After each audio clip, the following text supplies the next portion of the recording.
Tampa police searching for two dangerous men who shot a man twice in his own home. It's all happening in Sulphur Springs. Police raiding this building.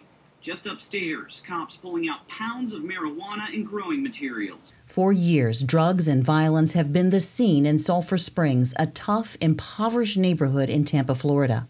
But thanks to a full-scale collaboration involving residents, 45 local nonprofits, and over 20 area businesses, funders, and the county government, that's changing. The Sulphur Springs Neighborhood of Promise has already been tested through several years of development and planning, bringing partners and stakeholders together in a cohesive and clearly defined plan governed by a leadership council. We have all the major stakeholders represented at the CEO level on that leadership council. All we do is foster collaboration. We're not providing direct services. Our only role is to be sure that everybody's working well together. I think one of the most appealing parts of Sulphur Springs and the Neighborhood of Promise was the very strong relationship between the nonprofits and the district, which you don't often see. That's what speaks to the project a little bit too, because you cannot do neighborhood-based work if the community is not ready for it. Maria Negron with the Children's Board of Hillsborough County, a children's services council and funder through taxpayer dollars. Ann Reinert, J.P. Morgan Chase & Company, and Chef Crowder, the Kahn Foundation, agree that transforming a poverty-stricken neighborhood is a huge and complex task.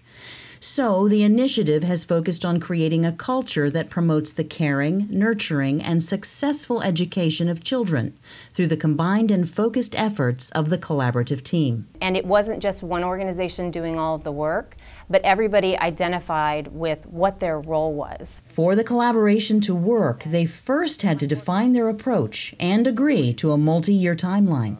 Our natural path is we have early childhood to elementary to middle school to high school. What we needed to work on was how do you transition from early childhood to elementary to so forth. Communities have very complex issues and communities are ever changing, so you can't possibly see your impact after just a short amount of time being involved or having an intervention in place. The initiative has not been instantly successful. A goal this big includes an holistic educational approach, safer, family-friendly streets, and children and their families living in an environment encouraging success and better education.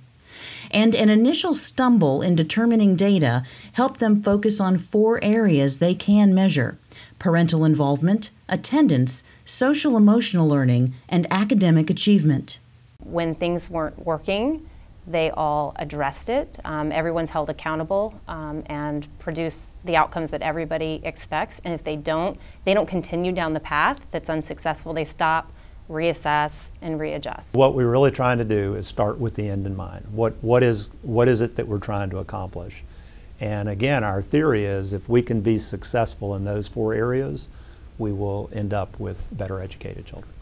All partners, nonprofits, businesses, and government follow an agreed-upon discourse with transparency.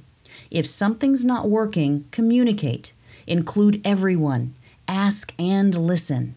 I think that's how it really grows from there. When people start to look at information from a very thoughtful perspective, when you genuinely include people from the diverse community on all levels, and when you can share what your contributions are and understand how you're each, making an impact on something that means something to all of you, when you could all agree on this is what we want to focus on and this is how we can do it.